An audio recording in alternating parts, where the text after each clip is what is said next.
বন্ধুরা, আশা করি তোমরা সকলে ভালো আছো, সুস্থ আছো। দেখো রান্নাঘরে চলে এসেছি। আর তোমরা এখানে দেখতেই পাচ্ছ পালং শাক নিয়েছি, একদম কচি পালং শাক নিয়েছি। আর শুধু পাতাগুলো নিয়েছি দেখো। তাই এই পালং শাকের খুবই সুন্দর একটা রেসিপি করব, আশা করছি তোমাদের সকলের ভালো লাগবে। তাই এত সুন্দর করে ধুয়ে নিয়েছি। এবার দেখো এখানে কড়াইতে আমি জল দিয়ে দিয়েছি। তা এই যে পালং শাকটা একটুখানি ভাপ দিয়ে নেব। তোমরা পুরো ভিডিওটা দেখো, তাহলে বুঝতে পারবে যে কী রেসিপি করছি। আর ভালো লাগলে তোমরা অবশ্যই বাড়িতে তৈরি করবে। আর এই যে পালং শাকটা দিয়ে দিলাম, এবার একটুখানি ভাপ দিয়ে নেবো। এটা না ঢেকেই করব, কারণ ঢাকলে পরে যে সবুজ কালারটা না, এই কালারটা ঠিক মতো থাকে না। দেখো বন্ধুরা, পালংটা দেখো সেদ্ধ হয়ে গেছে। সেদ্ধ বলতে কি, মানে হাফ বয়েল হয়ে গেছে। তা এইবার আমি গ্যাসটা বন্ধ করে দিলাম, দিয়ে এই পাতাগুলো জল দিয়ে একটুখানি ঠান্ডা করে নিয়ে বেটে নেব। তা দেখো আমার পালং শাকটা ঠান্ডা হয়ে গেছে। এবার এই মিক্সিটা আমি একটু পেস্ট করে নেব। দেখো কি সুন্দর হয়েছে, দেখো পালনের পেস্টটা হয়ে গেছে। এবার এই ছাঁকনিটা নিয়েছি, এখানে আমি ছেঁকে নেব, ছেঁকে পালনের রসটা নেব। দেখো এই যে ভিতরে যে পালনের যে শাঁস মাছগুলো আছে, দেখো পাতা টাতা যেগুলো হয়নি, মানে মিক্সিতে বাটেনি, সেইগুলো দেখো বাদ দিয়ে দিলাম।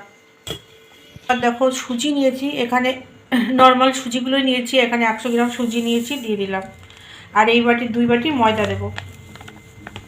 এই 1 বাটি আর 2 বাটি। একটুখানি নুন দেব। দেখো চিনি দিলাম 1 বাটি।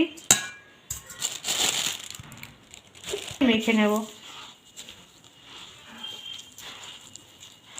কি দারুণ কালারটা এসছে, দেখো হেব্বি সুন্দর লাগছে দেখতে। ভালো করে একটুখানি মেখে নিয়ে তারপর যতটা জল লাগে দেব। দারুণ কালার এসছে। তা দেখো সুন্দর করে মেখে নিয়েছি। এবার আমি জল দেব, অল্প অল্প করে জল দিয়ে একটা আমি এখানে গোলা তৈরি করে নেব। গোলাটা এরকম হয়েছে, দেখো এই যে এরকম হয়েছে। তা এটা আমি 5 মিনিট একটু ঢাকা দিয়ে রেখে দেব। তারপরে আমি পরের ধাপে যাব। তোমরা একটুখানি অপেক্ষা করো। আর কি বলো বন্ধুরা, রান্নাঘরে চলে এসেছি। আর এই যে ঢাকনাটা খুলে দেখো, আবার দেখাচ্ছি, সুজিটা বেশ ফুলে গেছে।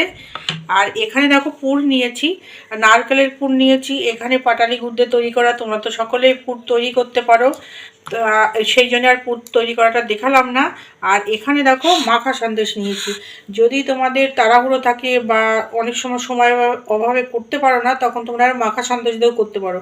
আমি 2 রকমভাবে পিঠেটা করে তোমাদের দেখাবো। দেখো গুঁড়ো দুধ নিয়েছি, একদম গাঢ় করে নিয়েছি। এখানে এই দুধটা দিচ্ছি এই জন্য যে দুধের তো একটা টেস্ট হয়, তোমরা সকলেই জানো। আর এই দুধটা না দিলেও হয়, কিন্তু তোমাদের আমি বলবো দুধটা অবশ্যই দেবে, আরও খেতে খুবই সুস্বাদু হবে। তা সেই জন্য আমি এই দুধটা এখন দিলাম। দিয়ে এবার আমি পিঠেটা বানানো শুরু করব। তা দেখো গ্যাস জ্বালিয়ে দিয়েছি। এখানে দেখো সর্ষের তেল নিয়েছি, এখানে একটুখানি তেল ব্রাশ করে নেব। এই তাওয়াটার মধ্যে আমি রুটি করি, আবার এটার মধ্যে এই পাটিসাপটাও করি। তাই একটুখানি ভালো করে তেলটা একটুখানি লাগিয়ে নেব। তেলটা আমার গরম হয়ে গেছে, এখানে গোলাটা দিয়ে দিলাম। দিয়ে হাতাতে একটুখানি ছড়িয়ে দেব আর গ্যাসটা কমিয়ে দেব।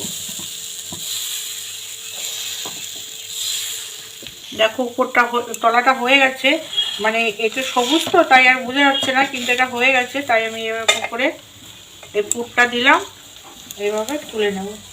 কি সুন্দর লাগছে না দেখতে, দারুণ লাগছে।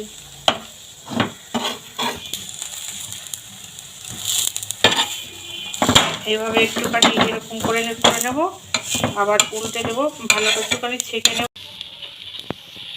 মাখা সন্দেশ দিয়ে করবো। তা মাখা সন্দেশ তো মানে একটু কি বলবো, রস আর ঝরঝরে হয়, তাই আমি এরকম করে একটুখানি পাকিয়ে নেব, এরকম করে। এবার আমি এখানে দিয়ে দেবো।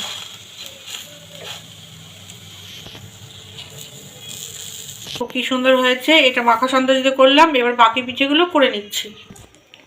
দেখো বন্ধুরা, পিঠেগুলো সব তৈরি হয়ে গেছে, কত সুন্দর লাগছে দেখতে। তোমরা অবশ্যই আমাকে কমেন্ট করে বলবে। আমার রেসিপি যদি তোমাদের ভালো লাগে, তোমরা তোমার আত্মীয় স্বজনের সাথে শেয়ার করো। তোমরা বাড়িতে অবশ্যই তৈরি করবে। আর পালং শাক তো সবসময় পাওয়া যায় এখন, কিন্তু এই যে শীতের সিজনে পালং শাকের টেস্টই অন্যরকম হয়।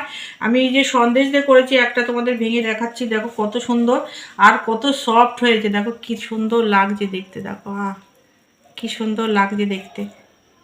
একদম নরম। আর তোমরা যদি মানে নরম পিঠে অনেকে আছে পছন্দ করো না, তাহলে তোমরা এখানে চালের গুঁড়ো ব্যবহার করতে পারো। তা আমার তো এরকম নরম নরম পিঠে খেতে ভালো লাগে, তাই একটু খাচ্ছি। তোমরা সবাই ভালো থেকো, সুস্থ থেকো। আজকের মতো রাখছি তাহলে, টাটা।